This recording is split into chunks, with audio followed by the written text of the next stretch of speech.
Victor, what were some of your revelations on your deepest trips with psilocybin? Oh my goodness.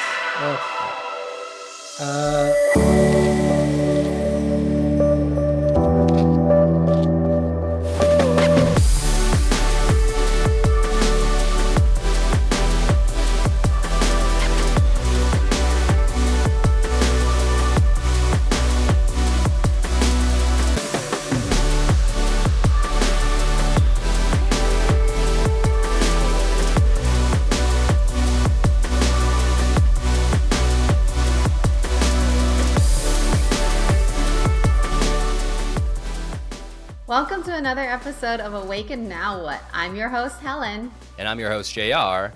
This is a podcast that illuminates your spiritual awakening and ascension. Today, we have an amazing episode. He is a content creator and also known as a pursuit of spirit. Let's welcome Victor Burkar. Yeah, Victor, welcome. Hello. Super happy to be here, you guys. We're so excited to have you here. Victor, I told you this before we started recording that I would watch your videos on Instagram during my awakening. Your content is so inspirational, but for our listeners who aren't familiar with you or your material, do you mind taking us through your awakening? Yeah, thank you. First off, again, like that's just so awesome to know that the videos I'm making are impacting people in a positive way. But I mean, there's so much. I feel like I could start back when I was a kid, and maybe we could start there. I just felt like ever since I was a kid, this very intuitive connection. And I had some mystical experiences when I was younger, around 10. Other than the early mystical experiences, I would say high school, just facing the normal adversity of, didn't really ever felt like I fit in. And I felt sort of like a black sheep, maybe in a sense. And that led me to really dive into my own interests, because I didn't really hang out with a lot of people. Like I remember, like I would play sports, and I remember like the whole team would go out and hang out together, but I just never I just didn't really want to. I'd rather go home. And that's mostly when I would watch videos about spirituality, or I would read books, or, here and there I would try a psychedelic like psilocybin. So I think that high school was really the catalyst for an early intuition I had and early experiences I had had. And that led me to just learning a lot. And then, of course, after learning, you start going into your direct experience. You start investigating all the stuff you're learning. You read in a book that everything is consciousness, and you go, wait, how is it? How is it that way? And then you start looking and you start investigating it. And so that just kind of led me. It was just a really natural, organic path since I was a kid. And of course, making content then skyrocketed that even more, because, and I like to tell people, when I make content, it feels like a spiritual practice, because I'm talking, right. And as I'm talking, I'm learning more and having insights. So it's been just a very, very organic process that I've been very grateful to have been blessed with. I mean, I couldn't have designed it any better myself. Did you go through a dark night of the soul? Yeah, I would say that would be mostly my high school years, just very dark. I wouldn't say I was depressed, super depressed, or super anxious, but I had my fair share of teenage anxiety and sadness and not fitting in. I remember a very specific period after a profound psilocybin experience where I was having just incredibly dark thoughts, so dark of thoughts. And I was like, why? Where is this coming from? And I don't know if that was some collective, shadow collective unconscious that I was tapping into, but it was the darkest, weirdest thoughts. And that scared me, because I was 17, and I was what's going on? And I didn't really have the understanding that I would say I have now. And so there was a period of that, but I knew intuitively, this will pass. It's not going to stay. And so I never really had a struggle with severe depression or severe, I never really got super hung up. It was very, really, really effortless looking back. It wasn't ever too difficult. JR's jealous. He doesn't like it when we have nicer dark nights of the soul than him. Yeah. Oh man, my dark night of the soul. I wasn't spiritual at all. Like zero sense of Right. spirituality, zero sense of the spiritual realm, the world, the teachings, all the gurus, all the leaders, all the speakers and influencers. I was kind of just like a typical guy. And then when I realized, holy shit, like separation is an illusion. The ego, everything that I thought was myself, the ego has just dissipated. I went into a frenzy. So yeah, when Helen says I'm jealous, I kind of am. Yeah, I don't want to make it seem like it was easy. I definitely had moments where I was really down, but I guess hindsight's 20/20. You look back and you're like, oh yeah, that had to happen. So maybe now I'm saying that, but if you would have asked me like 5 years ago, I would have been like, this is horrible. Someone help me. Yeah, going through it is a different experience than looking at it objectively. Yes, exactly. And I've heard horror stories of people, having, 10, 20 years of severe depression after an experience, and then it just breaks. So it just seems, and why that is, I don't know. It just seems random. It could have something to do with your chemical, biological structure of your brain and physiology. I have no idea why that is, but it does seem to be pretty random. In my perspective.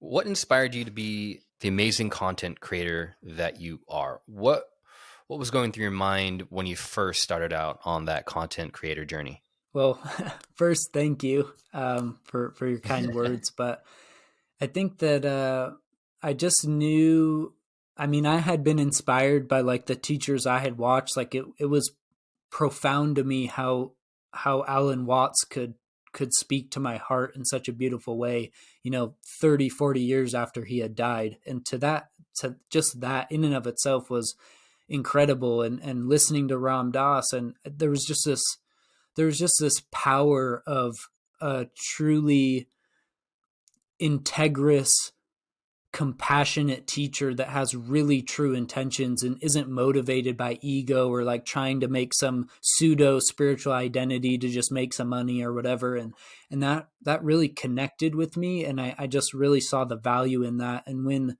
I started making content, it wasn't that I was like trying to become Alan Watts or trying to become Ram Dass, but I was sharing from a place where I was really like, this is just so important to share for its own sake. Like, and my awakenings like on psilocybin had showed me that like love is so profound when you're living from that place. You don't even care like who watches it or why they watch it. Like you just want to share for the pure sake of sharing. And that was my initial motivation. Of course my mind was like, ooh, what if this happens? And like, we get people start following you and like, that would be cool. Right. And that's kind of happened, which has been awesome. But that original intention came from just that pure love and just that pure joy of awakening and of realizing how incredible this experience is. And that's been my motivator for sharing content, has always been that. It's just that pure joy and just wonder of consciousness, of awakening. And that's what motivates me to this day. I'm gonna bookmark that for our production here, JR. Yep. In one of your podcasts, you mentioned that your mother is an atheist and your father is a hardcore Catholic. How have they reacted to your status in the spiritual community right now? Are they accepting? What's their reaction? It's weird when you start to gain some sort of success in any field, or you start to become an expert in a field that your family doesn't really understand. And that's really how I would perceive it. I don't think that they necessarily judge me for it. I just think that, and I've talked about this before on other podcasts, that the mind, when it doesn't really have a theoretical foundation of spirituality or awakening, it doesn't know how to approach it. When someone's a Christian, you kind of have an idea that, like, okay, they go to church and there's a Bible they read and they pray. Like, there's a sort of like thing that the mind can Format. grab onto. But when it's just pure spirituality, people are just like, what is that? Like, what do you mean? Like, what are you doing? And then you start meditating, and that's a traditionally Eastern thing. And your family's like hardcore Westerners, it's just like, it's weird to them. So I wouldn't say that they're necessarily super gung-ho about it and like super happy. I definitely haven't really felt that. I'm sure that they are, but I just think more than anything, they're just they just don't understand, because it's just so, it's so foreign to their mind and to their Western, just intellectual, just how they are, and just how most people are that aren't tuned into this stuff, that just, kind of go to work, and, they're big into sports and stuff, and that's fine. But there's definitely, it creates a sort of weird, not division, but a weird sort of rift where it's like, how do I relate? And so it's been interesting, but I think at the end of the day, they are accepting of it. And for that, I'm grateful. So they've had, I'm assuming they've had numerous conversations with you about the spiritual path.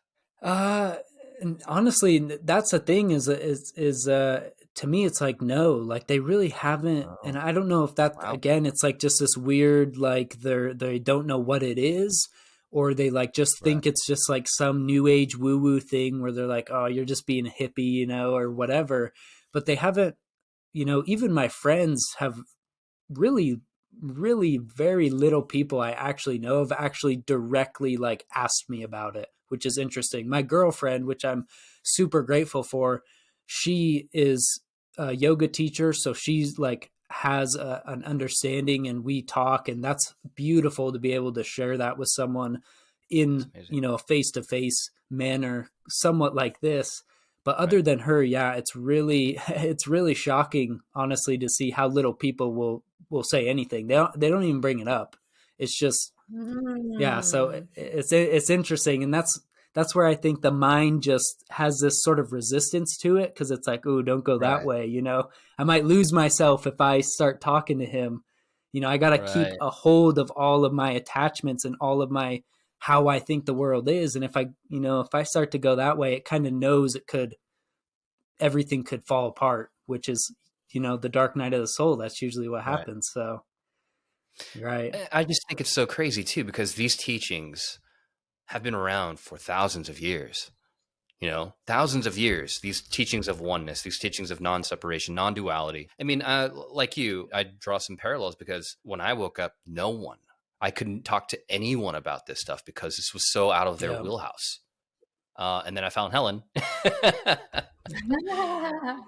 It's just so wild to me. It's so wild. I am curious so kind of what you've set up here. Can you speak to how do you keep grounded in what you know to be true, what is love? And because it sounds like the picture that you painted was that you are very much a minority in this belief, in this way of living, in this bigger place. So how do you keep grounded? How do you stay the course and just know what you're about? Yeah, I think it's hard in the beginning, because to me, it all has to do with your depth of realization and your depth of insight. And what I mean by that is just, and I like to sort of draw the analogy of like water and tea, like a tea bag. Like when you first start on the spiritual process, you're just like pure straight water, and the truth or God or love is like the tea bag, and it has to sit in the water for an extended period of time for the water to become the tea, so that the tea inside the tea bag and the tea that is the water is the exact same thing. But if you just, in the beginning, it's like you're dipping the tea bag in, and it just a little bit gets diffused, but you're still mostly water. You're still mostly an ego, right? And then to me, it's just this it's a process of just steeping. You have to steep in the truth. You have to steep in the realizations that you've had, and in the truth that you've experienced in whatever way that is, or whatever facet that is. Maybe you really connect to love, and that resonates with you. That's like your tea, right? That's what's going to transform you.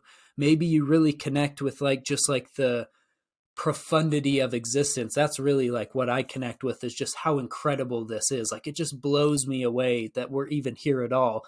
And it's just like, the more that I just put my mind on that, the more that tea bag steeps, the more I become that, the more I'm just like walking in a grocery store and I'm just like, oh my gosh, this is crazy. Like, how am I even here in a grocery store right now? So I think a lot of it is just, it's just a commitment to giving yourself, not in a very like religious way where like you give up your life and you like, leave your family and go to the Himalayas and meditate for 20 years. It's just, you give yourself to it, you give your attention to it, because that's what's going to determine how long that tea bag steeps. And that's going to determine how much it transforms you. So, I mean, I've had periods where I've been like super disinterested and I just want to play video games and hang out with friends. And I've done that. But during that time, I feel less connected. But the more that I just like sit with myself, the more I just literally think about it or put my mind on it, the more I'm connected, the more I'm grounded to it. So it seems to be a sort of commitment mixed with a sort of patience almost, and an allowing of this process to unfold.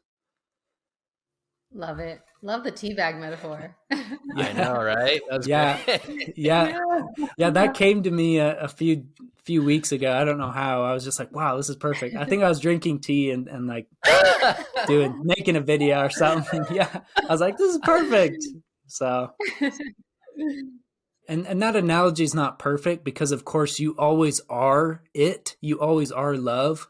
But from the perspective of just someone starting out or someone watching this right now, that's the best way to look at it. Is it's a thing that is valuable, that you need to commit yourself to in a way where you give yourself to it. I mean, that's really how anything in life is. Any skill you want to master, any area of life that is important, a relationship, right? A friendship. If you really value that thing, you give yourself to it. If it's a friend you really love, you make time to see them.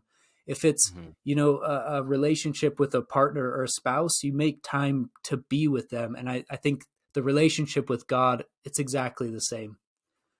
Who were some of your role models and people that you looked up to during your awakening and after your awakening, even now? Yeah. Oh, that's a great question. Alan Watts and Ram Dass, for me, they immediately come to mind. But more recently has been Muji, Adashanti, Rupert Spira, Leo from actualize.org. He has a lot of controversy because he's kind of radical, but Leo has helped me tremendously. So there's so many. There's so many. I mean, if I had to choose, I probably couldn't. But in the beginning, It was definitely like listening to Alan Watts lectures on YouTube. And it's actually crazy because I went to visit my mom's birth mom. My mom was adopted, so we never really called my mom's true mom our grandma. We had a different grandma.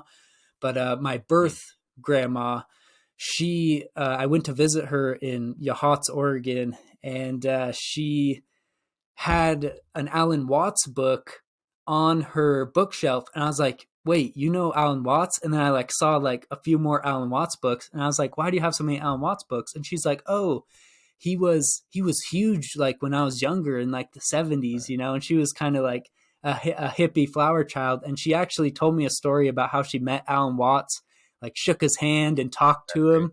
And I just thought that was such a divine synchronicity. I was like, what are the chances my true like birth grandmother has interacted with Alan Watts? And like, I don't know. It's weird to think about. It's weird that she would have even known about him. So he's up there. He's up there, but definitely a lot of influence. And I try to tell people like, learn from as many people as you can, because if you just like do the the traditional, like, I only have one guru thing. That can work because you're really taking their advice seriously. But I've found that just listening, especially with the internet, just listening to podcasts like this and reading books from people and just as many perspectives as you can is going to allow you to really create and find your own perspective that's authentic and unique to you. So I always advocate for as many people as you resonate with, you should learn from, because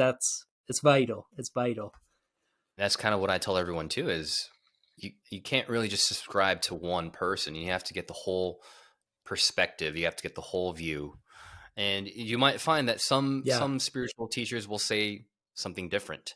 And I've come across that a ton on my spiritual journey. So yes, I second that. My meditation teacher says a thing where like he's not asking for like a bunch of copycats of him to go around. So it's like take what resonates, the whole Bruce Lee thing, take what resonates, discard and make it your own. Yeah.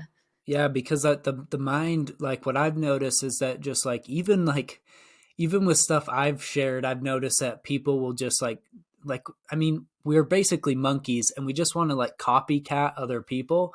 And that can really hold you back because you never get to experience a real thing for yourself. And if you've been watching my videos, Jay, you've probably heard me stress this, but like you really have to discover what it is for you, like if you're just like taking what someone says and you're not really like connecting with it in your experience as something that's true for you, and it's just like something that sounds cool, then it's not going to like take you all the way. It'll just be sort of like a Band-Aid on a deeper wound, which is that you don't really know like what you are or who you are.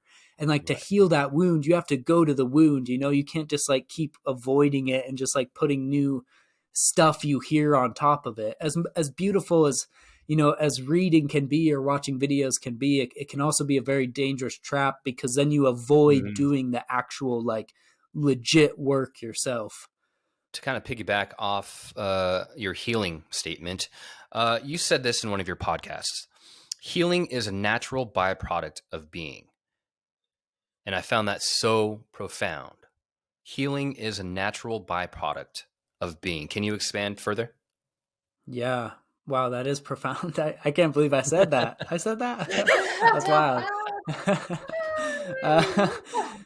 Yeah. Wow. No, I think that why that resonates is because we're so all of our pain, all of our struggle, all of our stress comes from this conceptual world we're living in. And just the more you tap into being, the more that this conceptual thing loses its weight. So it's like before you really tap into being or love or consciousness or God, whatever word you want to use, to me, it's all the same thing. Before you tap into that, you're so lost in this conceptual world that it's so heavy. Like stuff feels so heavy. Like you're afraid of a situation and it feels like the heaviest thing ever. And after you start tapping into being, I don't know how it heals you, but you'll just notice that stuff starts to feel lighter and lighter. And it starts to feel like, wow, like I can do this. Like this is really not bad. Like I don't know why that triggered me before. And honestly, I don't really know if there is a logical explanation for why it heals you, but it just does. Like you just spend time with yourself in quiet, you'll just feel better. It's just how, and that's why, probably teachers like Muji or Rupert Spira say it's our natural state, is because it really just feels natural. It feels organic to just be at peace. And so I think the more you're at peace, the more, and there's probably science behind it. Your cortisol levels are probably not as high. You probably don't have all those stress hormones in your body because you're relaxed, and you don't get diseases because of that. So not only on a physiological level is it healing you, but yeah, also on that very spiritual level, you just feel healed. That's the feeling, that's how it legitimately feels, is that like I'm healing. And yeah, I don't I don't really know if there's a why. That's just what it is. I don't know. Stressing that natural state is something that we all forgotten, as though like, because like even think about aging, like we make it such a like, oh, it's a disease state or something, but like it's natural in the sense of like getting older, but also our body can heal. It's just that we don't allow this state and the conditions of healing. Right. Yeah. That was Yeah. great, Helen. Yeah, exactly. It's just, and that's, to me, that's like, the more you tune into that being, the more you realize how easy life can be. Not easy, I don't really know if I like that word. Yeah, natural is the better word. It's just like, before, it's like Natural. everything is like choppy, and it's like, ugh, like you take a hit when someone looks at you weird and it really hurts you and offends you. But then like you just start connecting into being, and it's just like you just see God everywhere, and it's like it doesn't really matter how someone looks at you, it just like feels like a Right. light breeze, whereas before it felt like someone was like shooting an arrow at you, right? If they called you a name or something. And so Mm. yeah, I just think it just, yeah, it gets so natural, and you just relax, and you just open, and all those words are synonymous. It feels right. It just feels like, yeah, this is it. Like, this is it when you tune into it. Mhm. You mentioned you've had experiences with psilocybin. Have you experimented with other psychedelics, LSD, DMT? Yeah, I've actually only done LSD once, but I don't think that it was proper. It wasn't a proper, like, legitimate LSD experience. So other than that, if you want to consider marijuana a psychedelic, I would, in certain circumstances, definitely Mm-hmm. have had experience with that. And I've had incredible insights and sort of breakthroughs on cannabis, which is awesome. But it's mostly been psilocybin. That's been profound for me. That's worked for me, and I don't necessarily feel a call to like seek out other psychedelics. I actually am reading a book from Albert Hoffman, the man who synthesized LSD, which has been super interesting to read. And Interesting. that inspired me to want to try a proper LSD experience. So I might do that soon. But it's mostly been with psilocybin. And to anyone watching, be safe, know your local laws when you're doing Right. psychedelics.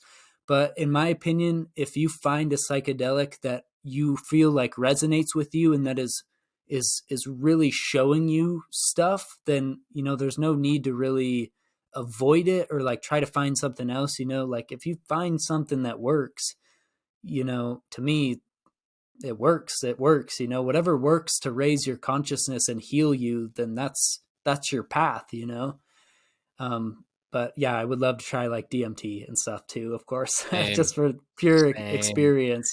Yeah. Oh my God, Yeah. Helen's done bufo, ayahuasca. Oh She's my done the whole goodness. gamut. Oh wow. Wow. um, Jeez. Yeah. yeah, dude, she's fucking gnarly. Um, Victor, what were some of your revelations on your deepest trips with psilocybin? Oh my goodness. Oh. Yeah. I shared one recently. Man, there's so many. But I did share one recently in a video where I wrote down in my notebook over there. I wrote down that like I was so, and the experience, I was so mind blown by the fact that we are all conscious and awake, and almost nobody realizes that. And it's like a Mm. weird thing to say, but I just remember, and even now I'm thinking of it, and it's like putting me back into that state of consciousness where it's like, it's just incredible again that like we're even here at all. And I just remember being profoundly awake to that truth. I've had other moments where I remember I was recording a video and my phone was like set up in front of me like this. And I remember there was three me's. There was the me on the camera I could see. There was the me body. And then there was the third me. And that was sort of my initial realization that I'm consciousness. And it felt like, the only way I could explain it is it felt like I was like up here looking down, but like it's non-local, there's no form to it, but I knew that there was three me's. Like, it was so clear that there was a body Wow. me, a me on the camera, and then the real me watching it. But like I couldn't, it was incredible, it was profound. So That, and then, just many other various insights. Like I've had profound experiences on psilocybin where like it's just so obvious that there's no time, and you're just constructing time with your mind.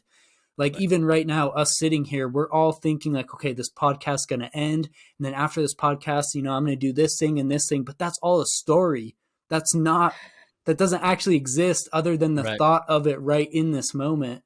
And Mhm. so, I've had profound revelations into that and stuff. So yes, psilocybin's been incredible for me in that regard. It'll just reveal mystical insights and truths that I don't know if I would be able to arrive at otherwise. I don't know if I would be able to arrive at these insights through meditation or through Right. just thinking about it.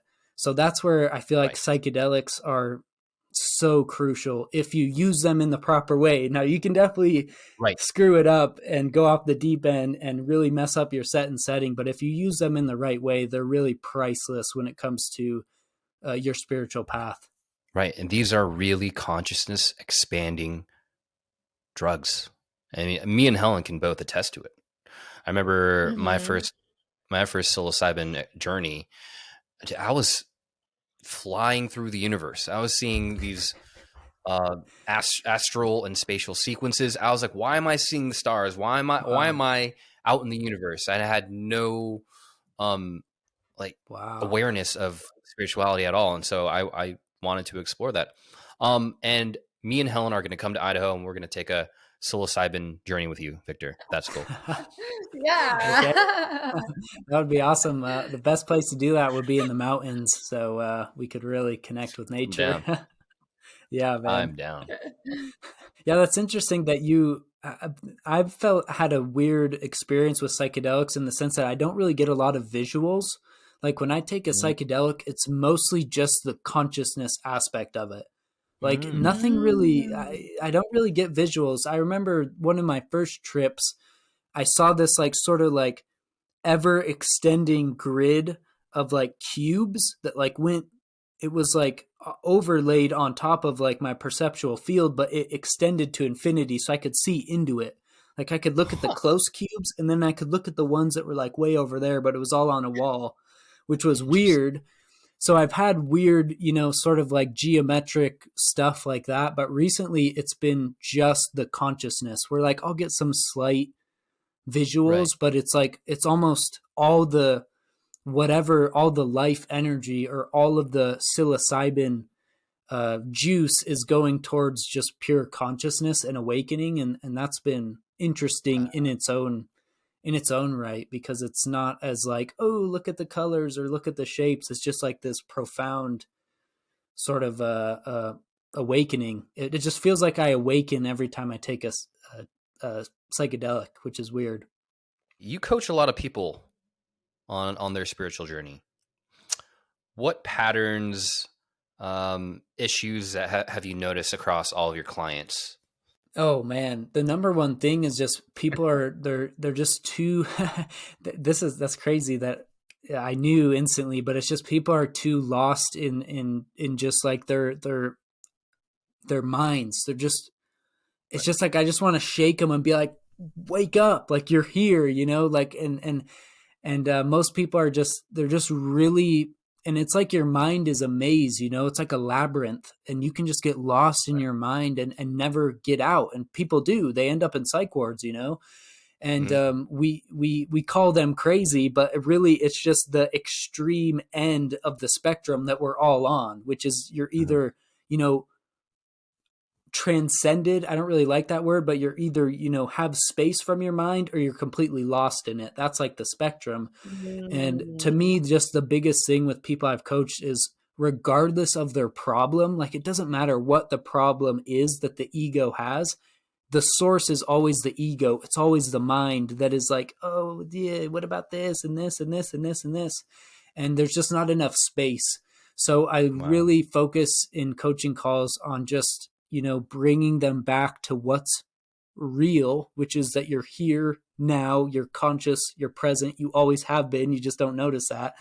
Yeah. And that's what starts to sort of pull them out of this sort of like confused cloud of thoughts and ideas and emotions, and this happened and that happened, and that seems to be sort of the root of everyone I've worked with, is just their mind is just so, it just has them, it just completely has their consciousness locked up, and the more they can free it, the better.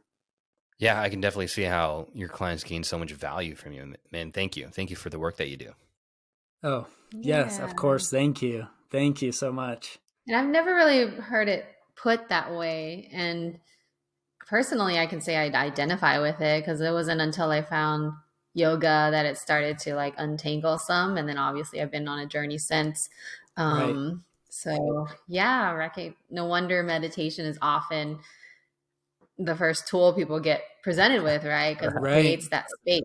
Yeah, exactly. And same with self-inquiry. That's not as big in the West, but in the East it was, with the teachings of like Ramana Maharshi and stuff, is because the self-inquiry gets you to realize, you're not, who am I? Oh, I'm not this thought, I'm not this feeling, which is basically the same thing as mindfulness meditation, where you're coming back, releasing the thoughts, coming back to the breath or whatever your object is. So yeah, that's really is the first step. Like anyone watching, I would say the first step for you, if you don't know where to start, is just really start to bring your attention and commit yourself to presence and to awareness. And it may seem bland at first, because usually what happens is the mind at first, it's like, this is boring, like what's here, and that can be discouraging for people, because they're like, I want excitement, their mind still is just like, give me more, where's the food and the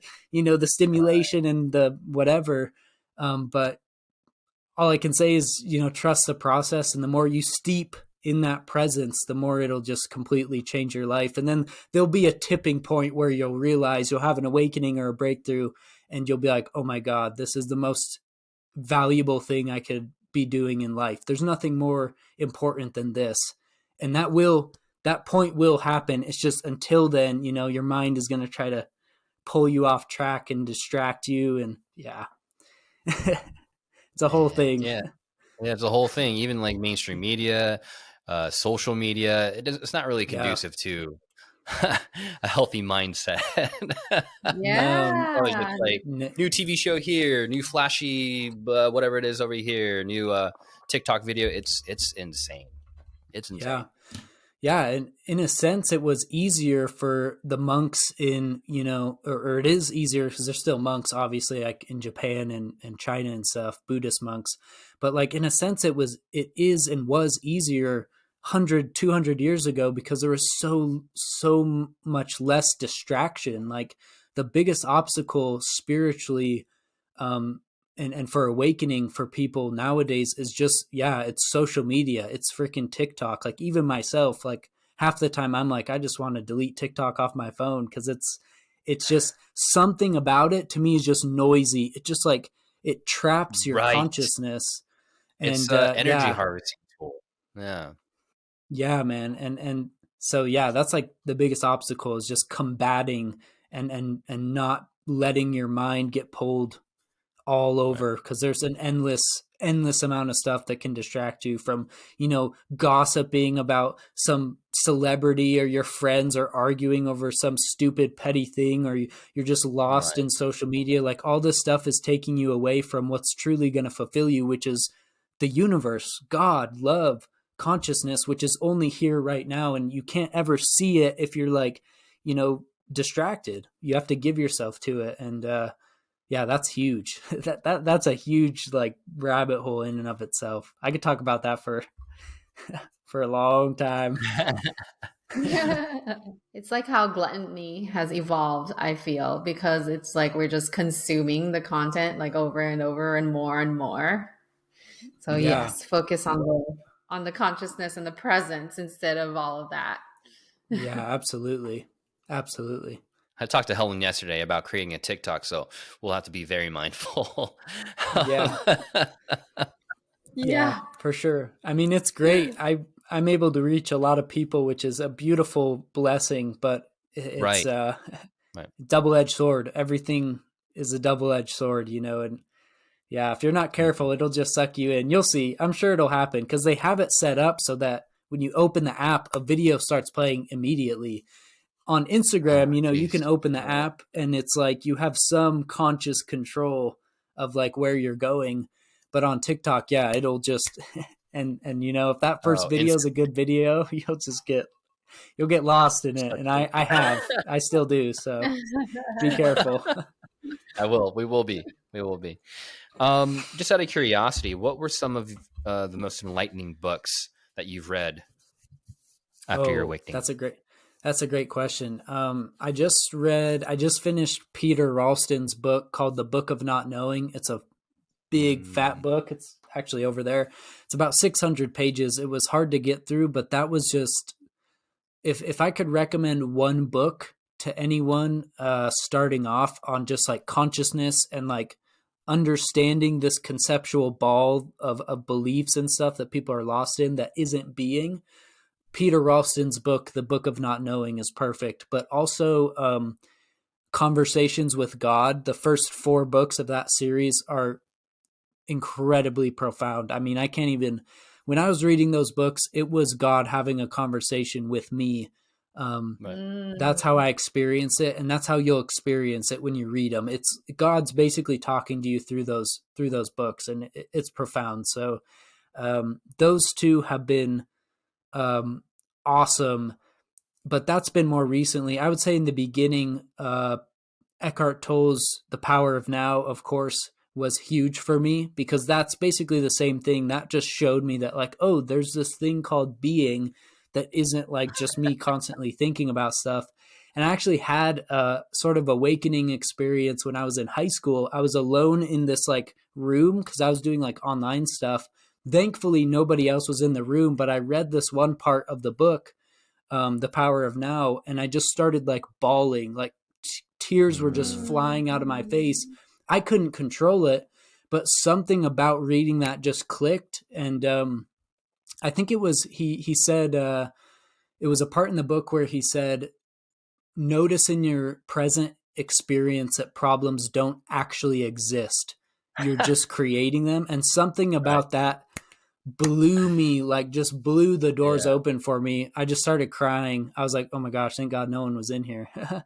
And yeah, that was profound. So that book for beginners, I think specifically, is great. But so yeah, The Power of Now, The Book of Not Knowing, and Conversations with God. Those would be my top three Nice. for anyone listening. Great books. Yeah. Hopefully the listeners can take some great info and insight from those books. Oh yeah, absolutely. What has been the toughest lesson for you after your awakening? That's a great question. Yeah, that's Sorry a to great be drilling question. you. No. Honestly, your questions have been awesome. Like I've done a few podcasts, and your questions they're right up there, man. Like they're awesome. Perfect. So thank you for Perfect. that. Yeah. No, I would say the hardest lesson is just, there's this really profound sadness from awakening where you realize that not only can you never really truly share what you've seen or experienced with anyone else, but in the end that no one else can not only take the journey with you in this life, but for forever. Like you're always going to be alone because you are the only thing that is. You are consciousness, not you, the person with the name in the past that you think you are, but the thing hearing me. That awareness is completely alone. There's nothing other than that. And there's been this profound sadness of like, oh, like, my girlfriend and everyone I love is just, they are just what I am. And in a sense, they're not actually there in the way we usually think of it. And there's just sort of a profound sadness when you see that. Now, thankfully, I think most of the time we don't see that. We see someone as separate and we get to come together with them. And that's probably natural for this human experience. But there is sort of a deep knowing within me that it's like, yeah, this is just completely, I'm just completely alone here. There's nothing else than this. And that's, I'm kind of hitting to the limits of the human mind and language, but that's how I would describe it. And it's not like lonely. There is a flavor of loneliness, but it is just like Right. that understanding that consciousness is alone. It literally is the only thing, nothing else. That is, that's profound. That's You had that's that. profound. You had that popular Instagram video or TikTok video where you expanded on what you just said, and I was like, yes, yeah. I remember that. I remember that. Yeah. And people were like, this is, sending me, this is making me feel, I can't remember what they're saying. They're like, this is destabilizing my mind. And it's like, yeah, it will, and I wouldn't necessarily say it's, solipsism, because I think people misunderstand solipsism, where they're like, oh, my finite mind and like what I'm seeing is all that exists. And I don't agree with that. Like, I know, or I don't know, but I believe that you are actually in your room right now, Jay, and you, Helen, are in your room right now, and you're actually having your experience, and that's real for you. I don't actually believe that like you're just a figment of my imagination, but there is a subtle difference between that solipsism and knowing that consciousness is the only thing that exists, and that's what you are, and there's not really anybody else. So it's like weird. It's like solipsism, but it's not as like isolating in that sense. Mm-hmm. Right. I don't know if that makes sense. That's really subtle, Yes. like Oh yes, distinction. it absolutely does. Okay. I got you. Yeah, it is. Well, and I've had people really, they've been afraid. They're like, my mom doesn't exist. Like, my dog doesn't exist. None of it exists. And it's like, they exist, but they're existing as consciousness. They're not existing as your sort of mental abstract idea of who they are, right? Because that's what you think they're existing as. You think they're existing as like this thing that's existing within time and space, but that's just a story. They do exist. They're just existing as consciousness. So it is scary in that sense, but it's not as isolating and sort of psychotic as solipsism, where it's like nothing exists, nothing's real. It's like, it's all real. It's just consciousness. It's not actually separate from you. So, and to hopefully help the listener that feels that way, that like, oh my gosh, my mom doesn't exist. Well, if you ask like your dad, like, your mom exists in a different way than she does in your mental framework, right? So, right. Again, it's just right, exactly, because different.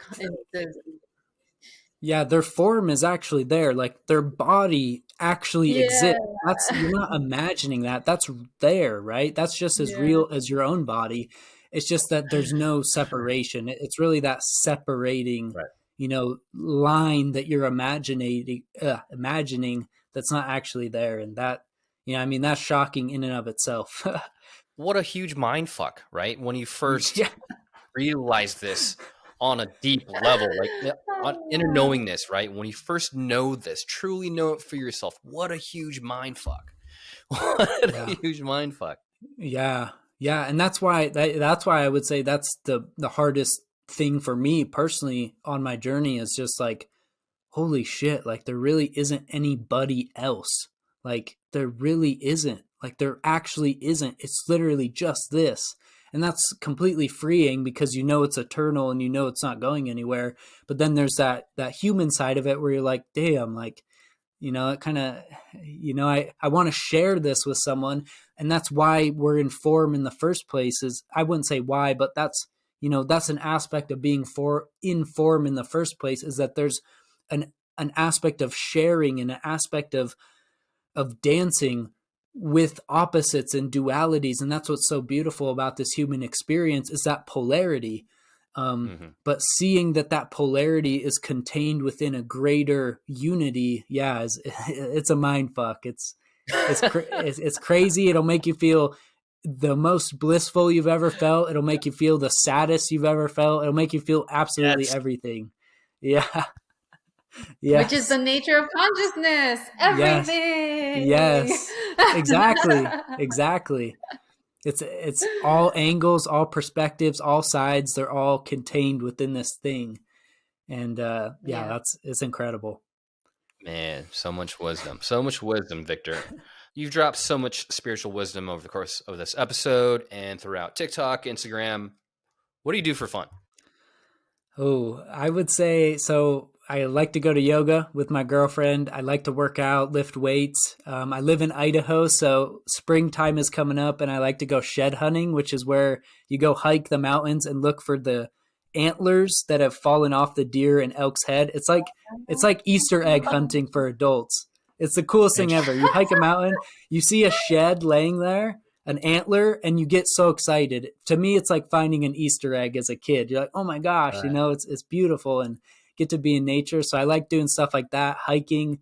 And then I just like in my free time, I like to just learn and read and just dive into this beautiful domain of life that I've been blessed to even know it all, which is love and God and the universe and consciousness, and just learn from different perspectives. And yeah, it's awesome. So we've reached the now what part of our episode. Victor, what are the last words or things that you want the listeners to take away from today? I would say just keep, kind of like to come full circle to what we said in the beginning of the episode, just keep steeping in that, let that tea keep steeping in you, and just keep giving yourself and committing to the spiritual aspect of life in whatever way that arises for you. Maybe it's meditation, maybe it's reading books, maybe it's watching this podcast, whatever it is for you that really connects you with that truth. The best thing you can do is just stay with it. Just stay close to it like you would with someone you love, and embrace it, and go into your life with an open heart, an open mind, and just see how beautiful you can create it. See how beautiful you can make your life experience, because there's literally no limits. There's no possibilities to how much you can enjoy this. There's no possibilities to how profound you can live life and how deeply you can live life. And it's a never ending process. So the good news is that you can keep going deeper forever till you die. And then if you have another incarnation, probably in that incarnation, and the next one, and the next one, and the next one. So all your enjoy the ride. Years, all your right. Yeah. Yep. Amazing words from Victor Burkhart. And Victor, where can the listeners find you? If you guys want to find me on social media, it's at Pursuit of Spirit on Instagram, TikTok, and YouTube. And then if you want to come check out the website, I have a bunch of cool resources, some free, some paid, that you can see. And that's pursuitofspirit.com. So it's basically Pursuit of Spirit on everything. Thank you, Victor, for joining us today. Yeah, thank you so much. Thank you so much, Jay. Thank you so much, Helen. You guys have been awesome. And thank you, everyone, for listening. It's been beautiful. If you like this episode, please subscribe. I'm your host, JR. And join us over on Discord so we can talk about more about consciousness and the pursuit of spirit. I'm your host, Helen. Until next time, everyone. Until next time. Thank you, Victor. Peace.